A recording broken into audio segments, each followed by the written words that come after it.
Hey everyone, and welcome to this explainer. Think of this as your cozy weekend baking workshop, and I'll be your mentor. I am absolutely thrilled you're here. Today, we're going to demystify one of the absolute most beloved, yet, let's be honest, sometimes intimidating desserts out there, the cheesecake. Whether you're craving that dense, rich classic, or maybe a super light, airy, fruit-forward treat, we're going to break down both baked and no-bake cheesecakes using some wonderfully straightforward recipes. The goal here? By the end of our time together, you're going to feel totally confident whipping up a beautiful bakery-quality dessert right in your very own kitchen. Okay, so here's the game plan for today's masterclass. We'll be covering 1. The weekend baking basics. 2. Baked versus no-bake methods. 3. The no-bake gelatin method. 4. Fun flavors and healthy swaps. 5. Bite-sized mini cheesecakes. And finally, number 6, perfect plating and presentation. All right, let's dive right in.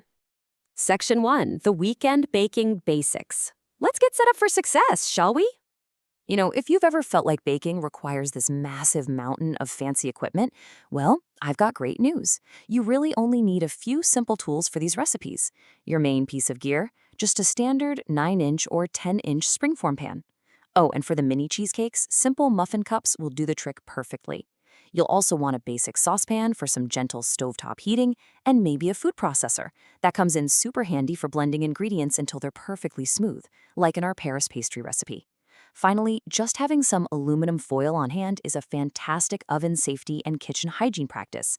Simply using foil for a loose covering actually protects your cheesecake from over-browning while it bakes. Okay, let's talk about the literal foundation of our dessert, the crust. One of the absolute best things about making a cheesecake at home is creating a custom crust. It's like a blank canvas. You can mix and match crushed chocolate wafers with unsalted butter for this really rich foundation. Or go classic, graham cracker crumbs mixed with melted margarine and just a touch of sugar. Now, for a lighter fruit flavor like blueberry, vanilla wafer pieces or crumbs mixed with melted margarine work beautifully. And hey, the quick fix for that super common issue of an uneven, crumbly base, it's simple. Just mix your crumbs and fat thoroughly and press them very firmly into the bottom of your pan before you bake or chill. Moving on to Section 2, baked versus no-bake. Let's look at these two completely different techniques. This really illustrates the main fork in the road for us home bakers. Over on the left, we've got the classic baked method. This relies entirely on your oven, usually set somewhere between 325 and 350 degrees Fahrenheit. Baked cheesecakes use binders, things like whole eggs or flour, and richer ingredients like sour cream. And depending on the recipe, they can take anywhere from a quick 10 minutes to a full 70 minutes to bake. Then, on the right, we have the no-bake gelatin method. This is completely stovetop and fridge-based. You basically take unflavored gelatin, dissolve it over gentle heat with a liquid, blend it with your cream cheese, and then just let the cold temperature of your refrigerator do all the setting for you. It's incredibly refreshing and, honestly, perfect for those warmer summer weekends. Section 3, the no-bake gelatin method. Let's keep it smooth, simple, and totally stress-free. So the absolute most crucial point here is taking your time during the dissolving phase.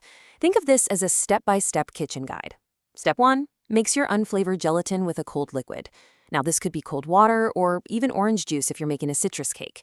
Step 2, stir it in a saucepan over very gentle heat until it is completely dissolved. But remember, do not let it boil. Okay, once that's dissolved, step 3 is to slowly add that liquid into your already beaten cream cheese and sugar mixture.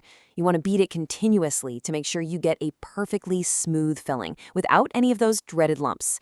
And finally, step 4 is where we introduce the lighter elements. Wait, let's pause on that final step for a second because it is literally make or break. These recipes often call for adding whipped cream or fruit into the mixture right before pouring it into the crust. You absolutely must gently fold these ingredients in. Please do not stir vigorously. By using a wide spatula and a gentle, sweeping folding motion, you safely keep all that precious air trapped inside the whipped cream.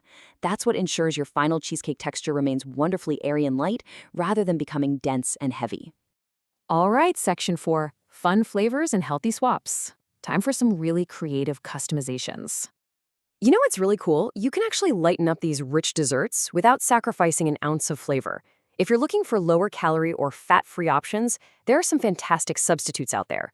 For instance, our Holiday Delight recipe completely replaces standard cream cheese with fat-free cream cheese combined with non-fat lemon yogurt.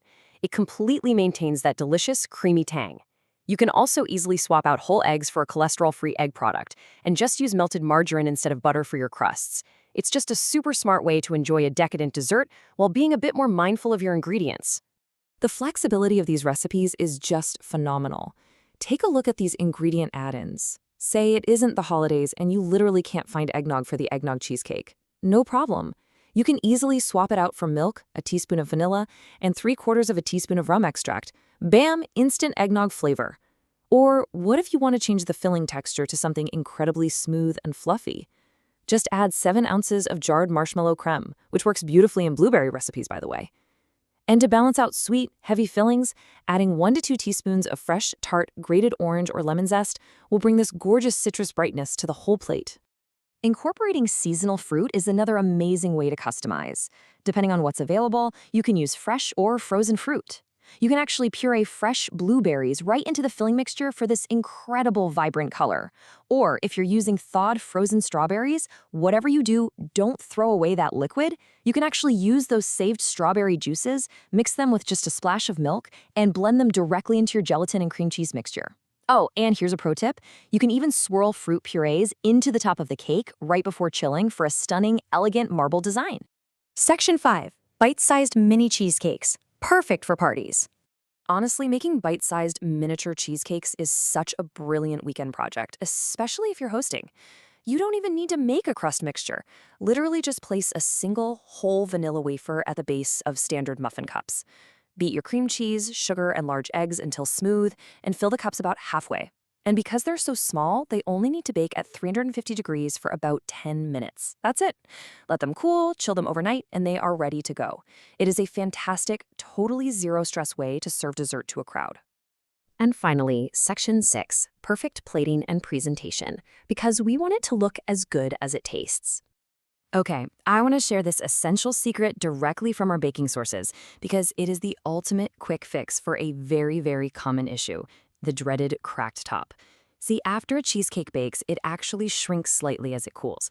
If it's stuck to the sides of the pan, the tension basically pulls the center apart and causes it to crack. But by carefully running a knife around the hot edges to loosen the cake right out of the oven and then letting it cool completely before removing the springform rim, you ensure perfectly smooth, pristine edges for a flawless presentation every single time. Finally, let's dress it up. Pairing specific fruit toppings with different cheesecake bases just elevates the whole experience. For a beautifully classic look, arrange fresh sliced strawberries on top of your cake, finished with little dollops of sweetened whipped cream. If you're making a blueberry cheesecake, a garnish of fresh lemon zest and thawed whipped topping looks incredibly elegant. And for those mini cheesecakes we talked about, a simple, vibrant scoop of cherry pie filling right in the center makes them look like they came straight out of a high-end bakery. Beautiful, colorful garnishes are guaranteed to impress your dinner guests, and frankly, they look amazing in photos. And just like that, we're at the end of our cozy weekend workshop.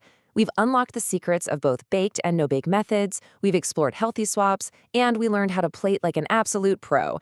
So the only question left for you is, with a literally endless flavor combinations at your fingertips, what masterpiece will you create to surprise your guests this weekend? Go grab your springform pan, let your creativity run wild, and happy baking.